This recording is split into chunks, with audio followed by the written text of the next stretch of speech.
Animation is a relatively new medium, and one well-suited to reviving stories from the past. For many years, animated films thrived nearly exclusively by adapting fairy tales, legends, and children's books. This was especially true for Walt Disney Productions. From its very first feature, Snow White and the Seven Dwarfs, Disney's empire was built on adapting the stories of others. Fairy tales, short stories, plays, and contemporary novels were all adapted by the studio into animated works that usually eclipsed the popularity of the source material in the public eye.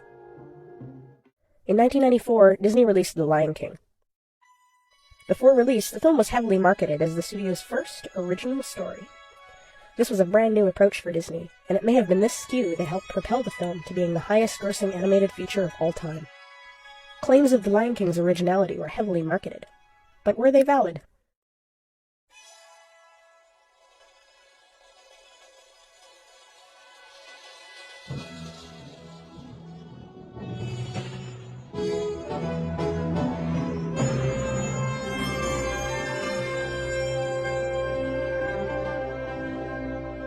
King of the Jungle, also known as Kimba the White Lion, was created in 1950 by Japanese comic artist Osamu Tezuka.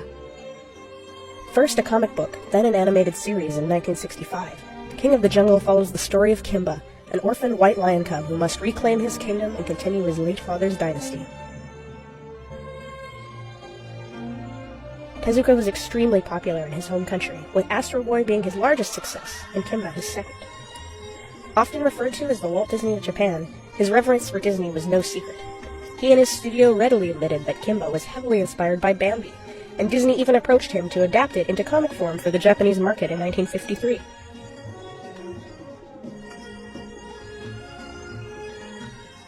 Hardly an obscure property in Japan, Kimba became the mascot for products across the country, including the Seibu Lions baseball team.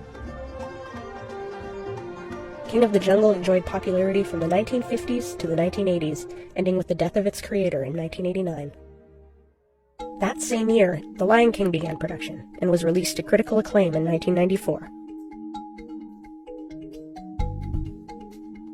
To Western audiences, the imagery and themes seemed fresh, dramatic, and unfamiliar. But to Japanese viewers, it was a different story.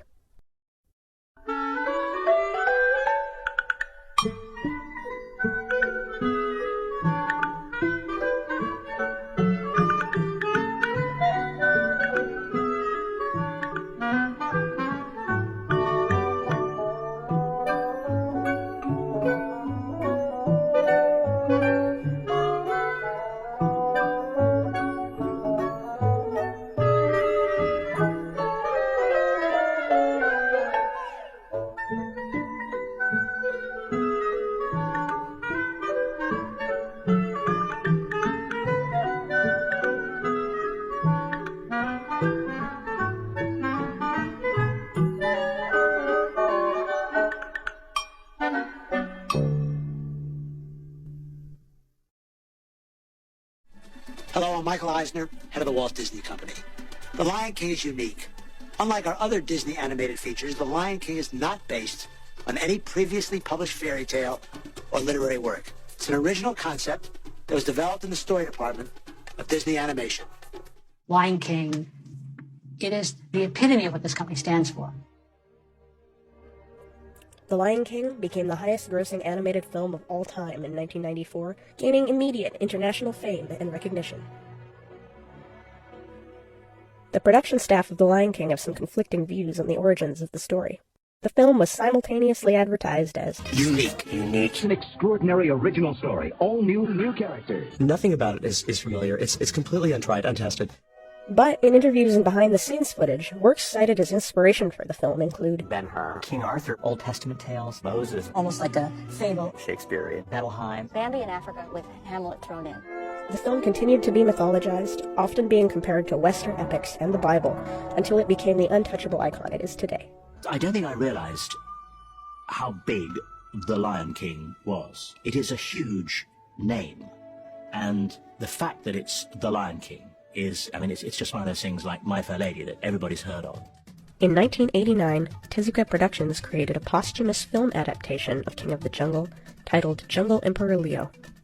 The film was a faithful adaptation of the last half of Tezuka's King of the Jungle comic, following Kimba as an adult lion with cubs. The film's 10-year production was troubled, however, and it wasn't released until 1997, 3 years after The Lion King. Julian Grant, organizer of the Fantasia Film Festival, reports that the Walt Disney Company filed a cease and desist order against them when their festival added Jungle Emperor Leo to their 1997 lineup. Though Jungle Emperor Leo was released after The Lion King, both films began production in 1989. Despite the cease and desist order, Jungle Emperor Leo screened to a full house, though this would be the last North American screening the film ever received. To this day, the Walt Disney Company's official stance is that nobody on the team has ever heard of King of the Jungle or Osamu Tezuka. This seems unlikely. Matthew Broderick, the voice of Simba, says he was familiar with Kimba before production. Roy Disney himself also referred to The Lion King's protagonist as Kimba on a Prodigy message board 1 year before the film's release.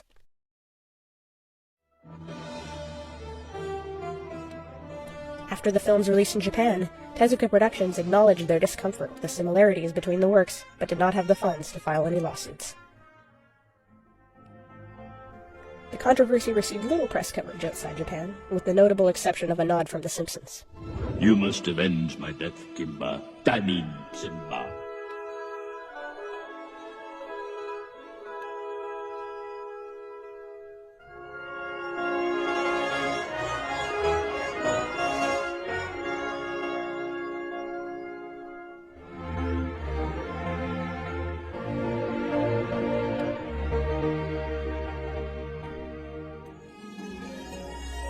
Though The Lion King may be a global icon, Kimba still captivates Japan in subtle ways.